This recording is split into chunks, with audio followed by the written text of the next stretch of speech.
பட்டாடை மூடி செல்லும் தேன் சிட்டோடு மெல்ல நான் தொட்டாடும் வேளை தோறும் போதை என்ன சொல்ல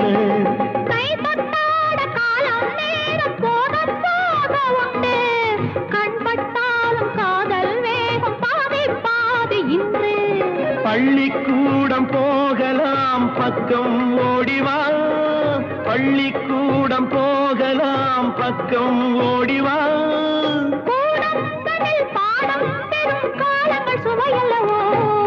பொன்னின் நிறம் பிள்ளை மனம் வள்ளல் குணம் யாரோ மன்னன் என்னும் பேரில் வரும் தேவன் மகன் நீயோ பச்சை கிளி முத்துச்சரம் முல்லை கொடி யாரோ பாவை என்னும் பேரில் வரும் தேவன் மகள் நீயோ la la la la la